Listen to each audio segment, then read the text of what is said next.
Bom dia, meu nome é Igor. Fui orientado pelo professor Armando Navarro, sou do bacharelado em Química e meu trabalho é sobre predição e análise de parâmetros de RMN em sistemas conformacionalmente flexíveis, usando a técnica de dinâmica molecular, criando um modelo de sistema confinado.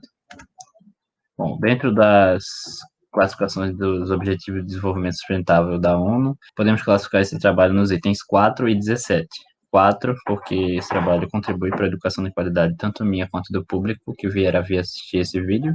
E 17, porque parcerias e meios de implementação são fundamentais na ciência e para a execução desse trabalho, algumas parcerias com outros grupos do próprio departamento foram necessárias.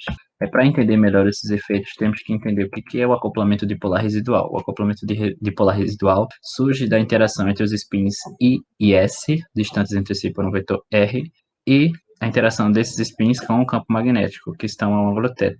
Esse fator de acoplamento dipolar só é observado em meio anisotrópico, isso é, um meio que as propriedades de um dos eixos é diferente das outras duas. A dipolar possui uma dependência inversa, com o inverso do cubo do raio, e diretamente proporcional com o cosseno quadrado do ângulo. A técnica dinâmica molecular, que é a técnica de simulação aqui utilizada, ela depende de potenciais que são parametrizados empiricamente, são esses potenciais ligantes ou não ligantes, e calculando os derivados desses potenciais podemos calcular forças, e com forças conseguimos evoluir o sistema no tempo, calculando posições futuras, velocidades.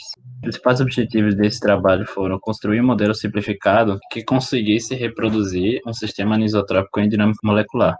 Isso é, calcular valores de RDC para dadas moléculas de solvente, para moléculas de solvente dentro do modelo e para algumas moléculas como cânfora e estrequinina, e também calcular os tensores de alinhamento.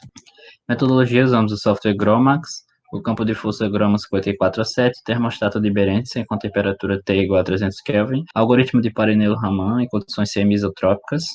As estruturas das moléculas foram otimizadas ao nível B3LIP 631G estrela e foram retiradas desse repositório no ABT. O modelo de simulação foi baseado de base quadrada, em que os átomos de carbono estariam distantes entre si 3,4 angstrom, e outra base foi posicionada a uma altura H da primeira, e essa altura H foi otimizada como avaliando como se comportavam os RDCs de moléculas dissolventes inseridas no meio da caixa. Posteriormente foram inseridas as moléculas de cânfora e estrequinina e seus valores de RDC também foram calculados.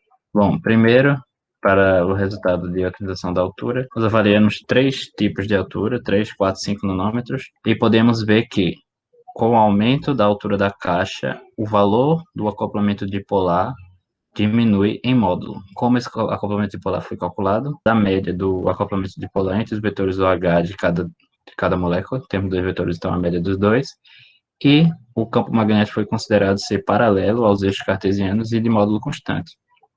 Portanto, pegamos apenas os ângulos entre o vetor médio, OH, e os eixos cartesianos, e conseguimos montar esses gráficos. Em verde temos considerando que o campo magnético está alinhado em Z, em vermelho em Y e em preto em X.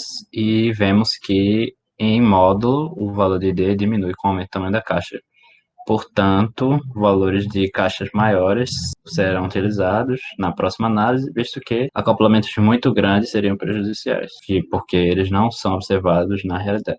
Temos aqui, então, duas moléculas, a molécula de cânfora do lado esquerdo e a molécula de estrequinina do lado direito, e calculamos também seus tensores de alinhamento, calculando os RDCs dos vetores CH, né, das moléculas, e conseguimos calcular seus tensores de alinhamento e seu tensor de inércia, e vemos que o tensor de alinhamento e o tensor de inércia são praticamente colineares para as duas moléculas, quer dizer que a movimentação dentro da nossa caixa da molécula interagindo com solvente e barreira polar é praticamente dada pela distribuição de massa da molécula. E temos também baixos valores de Q, que é um fator estatístico, quanto mais próximo de zero, melhor. De 0,11 são valores relativamente baixos. Entretanto, os acoplamentos que o nosso modelo reproduz ainda são da ordem de kHz, quer dizer que temos um alinhamento muito grande e, portanto, precisamos reduzi-lo, visto que os acoplamentos utilizados hoje em dia, medidos de forma experimental, são da ordem de Hertz. E, portanto, o modelo precisa ser aperfeiçoado. Algumas soluções têm escolher solventes menos polares que a água, alterar a polaridade da barreira ou ainda fazer simulações com temperaturas maiores. Agradeço à Universidade Federal de Pernambuco, a Propesc e o CNPq pela bolsa. Muito obrigado.